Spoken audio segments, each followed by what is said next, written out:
Dios les bendiga y les guarde.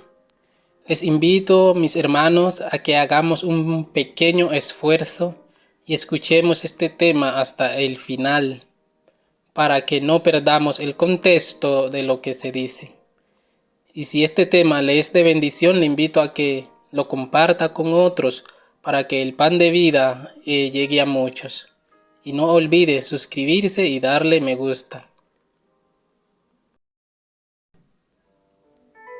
Estamos viviendo ahora en el gran día de la expiación, cuando en el servicio típico el sumo sacerdote hacía la expiación por Israel. Todos debían afligir sus almas por medio del arrepentimiento de sus pecados y la humillación ante el Señor, si no querían verse separados del pueblo. De la misma manera, todos los que desean que sus nombres sean conservados en el libro de la vida, deben ahora, en los pocos días que les quedan de este tiempo de gracia, afligir sus almas ante Dios con un verdadero arrepentimiento y dolor por sus pecados. Hay que escudriñar honda y sinceramente el corazón. Hay que extirpar el espíritu liviano y frívolo al que se entregan tantos cristianos de profesión. Empeñada lucha espera a todos aquellos que quieran subyugar las malas inclinaciones que tratan de dominarlos. La obra de preparación es una obra individual. No somos salvados en grupos. La pureza y devoción de uno no suplirá la falta de estas cualidades en otro. Si bien todas las naciones deben pasar en juicio ante Dios, sin embargo, Él examinará el caso de cada individuo con un escrutinio tan estricto y minucioso como si no hubiese otro ser en la tierra. Cada uno tiene que ser probado y encontrado sin mancha, ni arruga, ni cosas semejantes. ¿Cómo salir victoriosos del tribunal de Cristo? Nuestro Creador lo dejó todo revelado en un edificio que le mandó a construir a Israel. En el tabernáculo de reunión nos enseñó todos los pasos para salir victoriosos. En una de las fiestas que se celebraba en el templo, conocida como el Día de Expiación, está todo detallado. Levítico 16, 29 al 30 dice: «Y esto tendréis por estatuto perpetuo. En el mes séptimo, a los 10 días del mes, afligiréis vuestras almas, y ninguna obra haréis, ni el natural ni el extranjero que mora entre vosotros.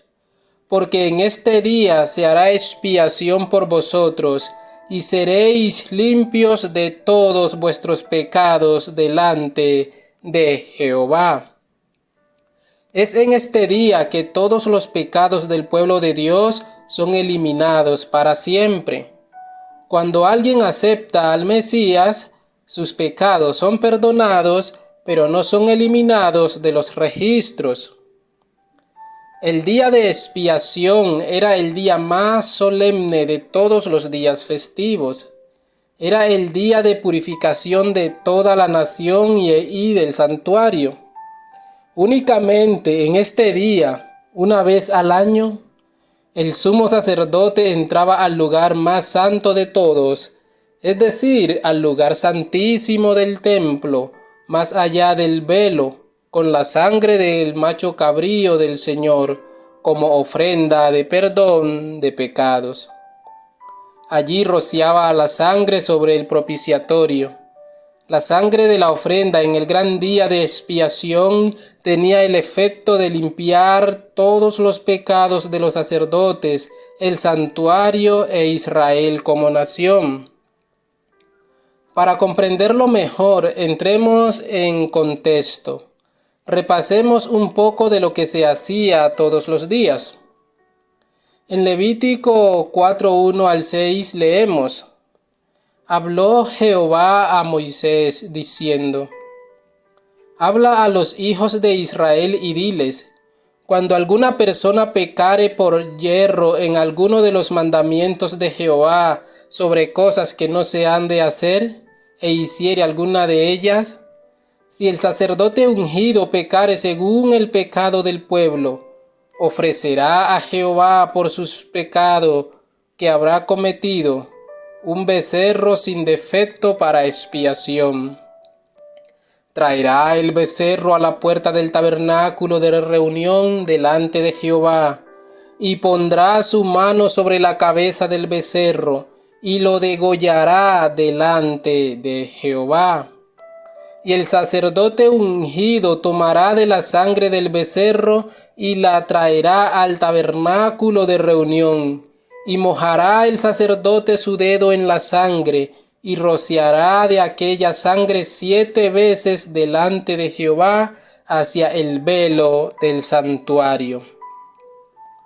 Cuando alguien pecaba contra Dios, y si esa persona se arrepentía, debía tomar un cordero sin defecto y llevarlo al templo, donde era recibido por el sacerdote, el cual lo guiaba en el ritual. El pecador ponía sus manos en la cabeza del cordero y confesaba sus pecados, y después de confesarlos, el sacerdote le daba un cuchillo al pecador para que degollara al cordero, porque la paga del pecado es la muerte. Lo que ocurría era que cuando el pecador ponía sus manos sobre la cabeza del animal, sus pecados eran transferidos al cordero. El cordero llegaba a ser culpable y moría en lugar del pecador, y el pecador quedaba libre. Después de degollar al cordero, el sacerdote tomaba la sangre y la metía dentro del santuario y esparcía la sangre en el velo que dividía el lugar santo del lugar santísimo. ¿Y en qué condición iba esa sangre? Iba contaminada con los pecados que el pecador confesó sobre el animal. Entonces, lo que se está acumulando en el velo es el pecado, y esto se hacía todos los días. También había otra forma en que el santuario era contaminado, pero de una manera ilegal. La forma legal era cuando el pecador se arrepentía, confesaba sus pecados y a través de la sangre del cordero eran transferidos dentro del santuario. Pero cuando alguien pecaba y no se arrepentía y confesaba sus pecados, también contaminaba el santuario, pero de una forma ilegal. Números 19:20 dice: Y el que fuere inmundo y no se purificare, la tal persona será cortada de entre la congregación, por cuanto contaminó el tabernáculo de Jehová. No fue rociada sobre él el agua de la purificación, es inmundo. Entonces, lo que vemos aquí es que el santuario se contaminaba con los pecados que el pueblo confesaba sobre el cordero. Pero cuando alguien no se arrepentía y se purificaba confesando sus pecados y ofreciendo un sustituto, esos pecados también entraban dentro del santuario, pero de una forma ilegal. Por eso era necesario limpiar el santuario de todos esos pecados. ¿Y cómo se hacía la limpieza de eso? Bueno, Aarón como el sacerdote debía tomar los machos cabríos, o sea, tomaba 2 machos cabríos. En Levítico está escrito en el capítulo 16, leemos desde el verso 8 en adelante. Y echará suertes a Aarón sobre los 2 machos cabríos, una suerte por Jehová y otra suerte por Azazel. Esto aquí me recuerda cómo Pilato echó suerte sobre nuestro Señor Jesucristo y Barrabás. Y hará traer a Aarón el macho cabrío sobre el cual cayere la suerte por Jehová, y lo ofrecerá en expiación. Mas el macho cabrío sobre el cual cayere la suerte por Azazel, lo presentará vivo delante de Jehová para hacer la reconciliación sobre él, para enviarlo a Azazel al desierto. Cuando hubiere acabado de expiar el santuario y el tabernáculo de reunión y el altar, hará traer el macho cabrío vivo, y pondrá a Aarón sus 2 manos sobre la cabeza del macho cabrío vivo, y confesará sobre él todas las iniquidades de los hijos de Israel, todas sus rebeliones y todos sus pecados, poniéndolos así sobre la cabeza del macho cabrío, y lo enviará al desierto por mano de un hombre destinado para esto. Y aquel macho cabrío llevará sobre sí todas las iniquidades de ellos a tierra inhabitada, y dejará ir al macho cabrío por el desierto. Ahora miremos un poco de lo que significaba esto. El tabernáculo o el santuario era una maqueta del verdadero que está en el cielo. Ese edificio que Dios les mandó a construir era una maqueta, el verdadero se encuentra en el cielo. Así está escrito en Hebreos 9:24. Porque no entró Cristo en el santuario hecho de mano. ¿Cuál fue el que se hizo de mano? El que hizo Moisés, figura del verdadero, sino en el cielo mismo, para presentarse ahora por nosotros ante Dios.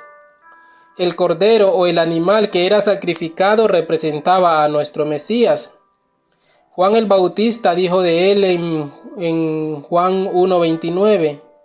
El siguiente día vio Juan a Yeshua que venía a él y dijo: He aquí el Cordero de Dios que quita el pecado del mundo.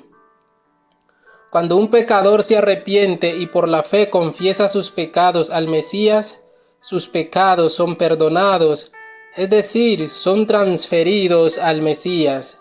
El pecador queda libre y ahora nuestro Señor Jesucristo se encarga de ellos. Ahí es donde entra la siguiente obra de nuestro Mesías, es decir, su obra sacerdotal. El sacerdote que metía la sangre o los pecados dentro del santuario representaba a nuestro Señor Jesucristo, que mete los pecados de su pueblo en el santuario celestial, no al terrenal. Hebreos 8:1-2 dice: Ahora bien, el punto principal de lo que venimos diciendo es que tenemos tal sumo sacerdote, el cual se sentó a la diestra del trono de la majestad en los cielos, ministro del santuario y de aquel verdadero tabernáculo que levantó el Señor y no el hombre. Hebreos 8:3: Porque todo sumo sacerdote está constituido para presentar ofrendas y sacrificios, por lo cual es necesario que también éste tenga algo que ofrecer. Nuestro Señor Jesucristo murió como el Cordero de Dios, pero ascendió al cielo como nuestro sumo sacerdote. En Apocalipsis, el apóstol Juan lo ve vestido de sacerdote. En el capítulo 1, empezando desde el verso 12 al 13, leemos: Y me volví para ver la voz que hablaba conmigo. Y vuelto, vi 7 candeleros de oro. Y en medio de los 7 candeleros a uno semejante al Hijo del Hombre, vestido de una ropa que llegaba hasta los pies y ceñido por el pecho con un cinto de oro. Nuestro Señor Jesucristo aquí está en el lugar santo del santuario. ¿Por qué? Porque se menciona un mueble de los que había en el lugar santo, lo cual es el candelero. Como dijimos anteriormente, los pecados eran transferidos del pecador al cordero, del cordero al sacerdote, y el sacerdote los metía dentro del santuario terrenal. En este caso sería que cuando alguien acepta al Mesías, sus pecados son transferidos al Mesías, y el Mesías, como nuestro sacerdote, los mete dentro del santuario celestial.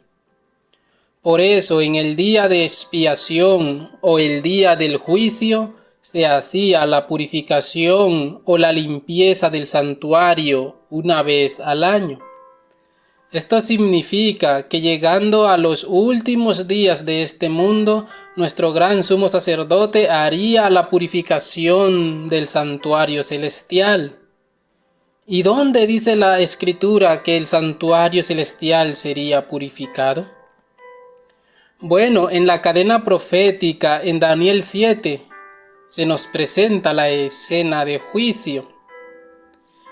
Pero en Daniel 8 tenemos aún hasta una fecha.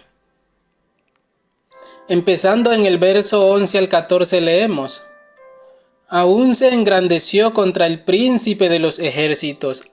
Aquí está hablando del cuerno pequeño.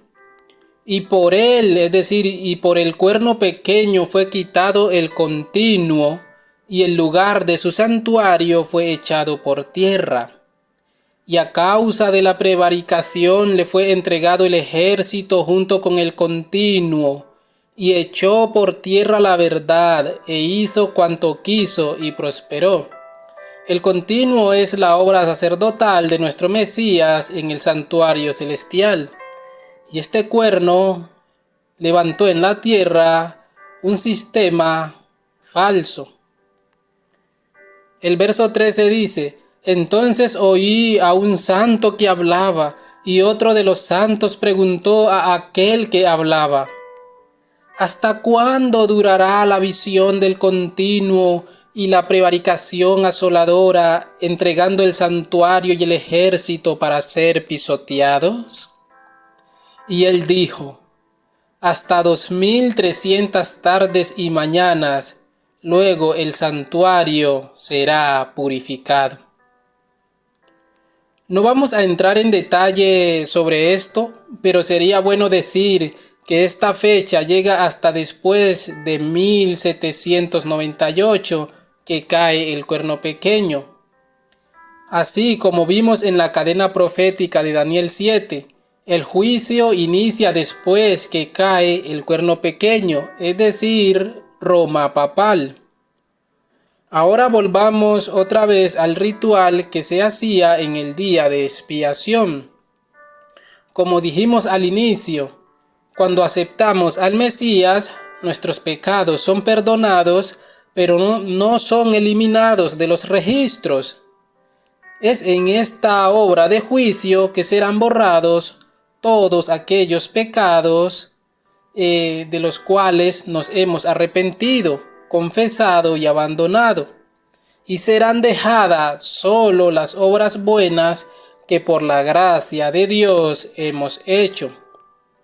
Por eso el pueblo en este día debía arrepentirse genuinamente. Mis hermanos, el plan de la redención no terminó en la cruz, apenas fue el inicio. La obra que nuestro Señor Jesucristo desempeña en el santuario celestial es tan importante como fue su muerte en la cruz. ¿Para qué se hacía el juicio? Levítico 16, verso 16 dice: Así purificará el santuario, a causa de las impurezas de los hijos de Israel, de sus rebeliones y de todos sus pecados. De la misma manera hará también al tabernáculo de reunión, el cual reside entre ellos en medio de sus impurezas. ¿Qué debía estar haciendo el pueblo? Levítico 16, 29 al 30 dice: Y esto tendréis por estatuto perpetuo. En el mes séptimo, a los 10 días del mes, afligiréis vuestras almas, y ninguna obra haréis, ni el natural ni el extranjero que mora entre vosotros. Porque en este día se hará expiación por vosotros, y seréis limpios de todos vuestros pecados delante de Jehová. ¿Qué pasaba con el que no se arrepentía? Levítico 23, 29 al 30 dice: porque toda persona que no se afligiere en este mismo día será cortada de su pueblo. Y cualquier persona que hiciere trabajo alguno en este día, yo destruiré a la tal persona de entre su pueblo. Todo esto, mis hermanos, era una profecía. El verdadero tabernáculo está en el cielo y es allá que Cristo está realizando esta obra. Todo lo que hacían los sacerdotes en el Antiguo Testamento era una profecía de lo que Cristo haría al final de la historia del mundo. Hebreos 9, 22 al 26 dice: y casi todo es purificado, según la ley, con sangre, y sin derramamiento de sangre no se hace remisión. Fue pues necesario que las figuras de las cosas celestiales fuesen purificadas así. ¿Cuáles eran las figuras? Es decir, el tabernáculo que levantó Moisés. Y sigue diciendo: pero las cosas celestiales mismas con mejores sacrificios que estos. Es decir, en el santuario terrenal las cosas eran purificadas a través de sangre de animal, pero las cosas celestiales son purificadas con el sacrificio, con la sangre derramada de nuestro Mesías. Porque no entró Cristo en el santuario hecho de mano, figura del verdadero, sino en el cielo mismo, para presentarse ahora por nosotros ante Dios. Y no para ofrecerse muchas veces, como entra el sumo sacerdote en el lugar santísimo cada año con sangre ajena. De otra manera le hubiera sido necesario padecer muchas veces desde el principio del mundo. Pero ahora, en la consumación de los siglos, se presentó una vez para siempre por el sacrificio de sí mismo para quitar de en medio el pecado. Después que el sumo sacerdote hacía la expiación o la limpieza del santuario, salía afuera y traía todos los pecados del pueblo de Dios y los ponía sobre el macho cabrío por Azazel. Eso lo dice Levítico 16, 20 al 22. Cuando hubiere acabado de expiar el santuario y el tabernáculo de reunión y el altar, hará traer el macho cabrío vivo, y pondrá a Aarón sus dos manos sobre la cabeza del macho cabrío vivo, y confesará sobre él todas las iniquidades de los hijos de Israel, todas sus rebeliones y todos sus pecados, poniéndolos así sobre la cabeza del macho cabrío, y lo enviará al desierto por mano de un hombre destinado para esto. Y aquel macho cabrío llevará sobre sí todas las iniquidades de ellos a tierra inhabitada, y dejará ir al macho cabrío por el desierto. El macho cabrío por Azazel es una representación de Satanás. Cuando el juicio termine, todos los pecados que Satanás le hizo cometer al pueblo de Dios serán puestos sobre él y será enviado al desierto. A través de las 7 plagas postreras, este mundo quedará hecho un desierto y Satanás quedará atado aquí por 1000 años, esperando su destrucción final. Después de esto salía el sumo sacerdote y quemaba la grosura con el fuego que el Señor descendía en el altar. Levítico 16, 25. Y quemará en el altar la grosura del sacrificio por el pecado, lo cual significa que después del milenio los impíos serán consumidos y para siempre dejarán de ser. Apocalipsis 27 al 9 dice: cuando los 1000 años se cumplan, Satanás será suelto de su prisión. Cuando nuestro Señor Jesucristo venga, la tierra quedará vacía y desordenada, como se dice en Génesis 1. Nadie quedará vivo. El pueblo de Dios será llevado al cielo por 1000 años, y después de los 1000 años, nuestro Señor Jesucristo viene, y resucitan los impíos, y entonces Satanás será suelto de su prisión. Y dice el verso 8, y saldrá a engañar a las naciones que están en los 4 ángulos de la tierra, a Gog y a Magog, a fin de reunirlos para la batalla, el número de los cuales es como la arena del mar. Y subieron sobre la anchura de la tierra, porque son todos los impíos desde el primero que existió hasta el último.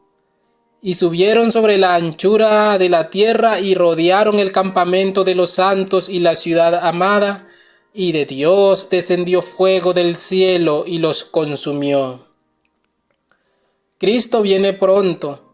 Estamos viviendo en el día de expiación. Estemos vigilantes y en constante oración, porque el tiempo se acaba.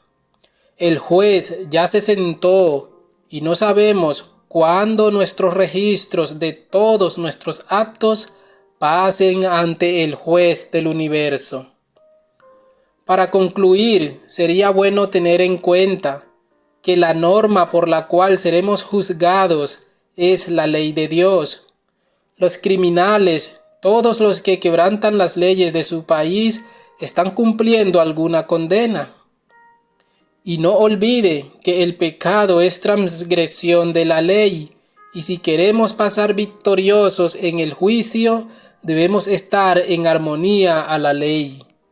Por eso, pidamos en oración que Dios escriba su ley en nuestra mente y corazón, para que se cumpla en nosotros lo que dijo el rey Salomón.